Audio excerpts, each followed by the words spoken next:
Hi, everyone. I hope that you're having a fantastic week this week. I wanted to take just a little bit of time to share something with you, but before I do, I just wanted to say thank you to everyone who has sent a text message or sent an email, just providing great feedback and encouragement for the Church at Home initiative we've been doing over the last couple of weeks. In fact, I had a couple that I printed out that I wanted to share on this platform, just so you guys can see the type of encouragement we're receiving as a staff team. The first one says, nice foliage addition this week. I think someone really appreciated the plant that we threw in the background last week. I think the church staff are doing an amazing job of keeping everyone connected. The young families are getting more interaction than normal, and everyone seems to be in good spirits. Here's another one. Thanks for the effort you guys are putting into the online pastoring. We all had a great time this morning. This is such a great time for families to really connect. Hi, Mark. Congratulations on the video link. Love being able to praise and worship when we're able to. Feels like we're united as a family. Here's another one. Thank you guys for the At Home Service podcast. The presentation was A1, a challenge for all of us to face any baggage we have yet to deal with. Another one here. Looks like this is from last week when groups were still able to meet. All of our life group met and did the Church at Home session together. It was well received and a wonderful time of worship, teaching, prayer, and fellowship together. We have challenged each other to ring 2 people over the course of the week. Thanks for setting this up.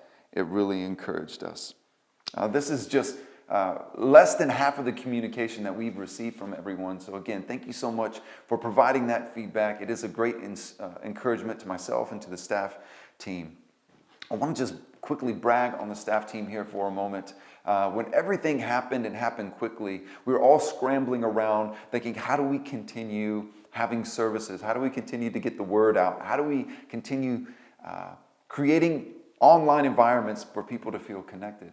And so we had Dee, who's our kids ministry director, jump in, and she was the cameraman, and she was also the lighting engineer, and Jordan, who's done an amazing job of keeping the youth connected, jumped in and became a video editor and website developer. And Ruben Bigelow has been a tremendous help to us on the technical side of things. And also Sam, our office administrator, has helped us in social media and also the website communications. And it's just really been incredible to work with this team in this environment. And I just wanted to say thank you to the staff team for making all of this happen.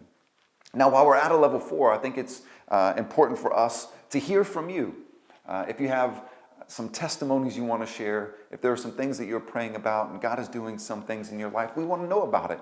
And with your consent, we can even share it on this platform and getting the word out. I think it's awesome that we have testimonies and stories to share, and doing them in this environment really helps us stay connected. So if you have something that you want to share with us, please email it to us at office@ariwabaptist.org.nz, and with your consent, again, we'll be able to share it on this platform. Just a special mention today. I was on Facebook earlier and saw that Kevin and Karen Footer were celebrating their 58th wedding anniversary. So congratulations to Kevin and Karen. We hope that you have an amazing day today. Briefly, I wanted to share something with you. And it comes from a very familiar passage in the Gospels. And it's the passage where Jesus calms the storm. And we're going to read out of Matthew and read his account of this story here today. But before we get into that, I want to back up a few verses because I think Matthew shares something that's very important with the story of Jesus calming the storm. And so I want to read out of Matthew 8, beginning at verse 18. Now when Jesus saw a large crowd around him, he gave orders to go to the other side of the lake, or the Sea of Galilee. Then an expert in the law came to him and said, "Teacher, I will follow you wherever you go." Jesus said to him, "Foxes have dens, and the birds in the sky have nests, but the Son of Man has no place to lay his head." Another of the disciples said to him, "Lord, let me first go bury my father."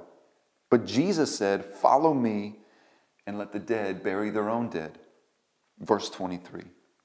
And Jesus got in the boat, and his disciples followed him. And a great storm developed on the sea, so that the waves began to swamp the boat. but he was asleep. So they came to Jesus, woke him up, saying, Lord, save us. We are about to die. But Jesus said to them, why are you cowardly, you people of little faith? Then he got up and rebuked the winds and the sea, and it was dead calm. And the men were amazed and said, what sort of person is this? Even the winds and the sea obey him. Now Matthew does something very intentional with his placement of this story. We see in the previous verses, Jesus was speaking about the cost of following him.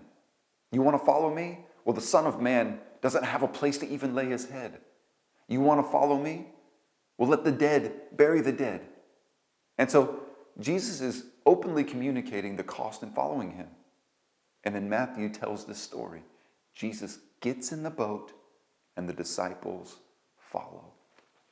And what do we see in this interaction is that all of a sudden in the Sea of Galilee, it was quite common for storms to arise out of nowhere due to its geographical location. And that's what happens here, given Matthew's account. That as they're on the Sea of Galilee, a storm arises and the waves begin to hit the sides of the vessel that they're in. And these experienced fishermen are frightened for their very lives. And they go and wake Jesus up, who is sleeping in the middle of all of it. Matthew here is, again, demonstrating the side of Jesus in his humanity. Jesus was weary. He's tired from being amongst the people and the crowds. And he's sleeping. And so Matthew's showing this side of Jesus, his humanity. But he also shows us another side. When Jesus wakes up, he stands and he rebukes the waves, rebukes the storm, and calmness sets in. And the disciples are amazed. They're looking at each other saying, what sort of person is this? Who is this that can calm a storm, that has authority over creation? Psalm 89 says, who is like you, Lord God Almighty? You, Lord, are mighty, and your faithfulness surrounds you. You rule over the surging sea. When its waves mount up, you still them. Psalm 107. Some went off to sea in ships. Their ships were tossed to the heavens and plunged again to the depths. The sailors cringed in terror. They reeled and staggered like drunkards and were at their wits' end. Lord, help, they cried in their trouble, and he saved them from their distress. He calmed the storm to a whisper and stilled the waves. What a blessing was that stillness as he brought them safely into the harbor. You see, Matthew demonstrates the humanity of Jesus, but he's also demonstrating the divinity of Jesus as well. Matthew is saying, these things that only God can do, calming the waves, creating stillness where there's chaos, Jesus is doing the things that God does. And here's the point that I want to make today, is that the storm led the disciples to a greater understanding of who Jesus was. You see, without a storm, the disciples don't rush to find Jesus and wake him up. They don't get to experience Jesus rebuking the waves and the storm. And if they don't get to see Jesus in this manner, in this way, at this time, they don't get to discover this fullness of the person of Jesus. You know, as Christ followers, we face times of difficulty. You can call them storms, attribute whatever type of word or descriptive word, term that you want. We face these times. And if you're like me, when we're facing hardship, it's easy to focus on yourself. It's easy to only think about complaining. It's easy to sit and share the stories with others so that they can have pity on you. It's easy to sit and put the focus on yourself thinking, when is this going to end? And we complain, I feel this level of discomfort. When is this going to pass? When is this storm going to finish? And when we do that, we take our eyes off God and place our eyes on ourselves.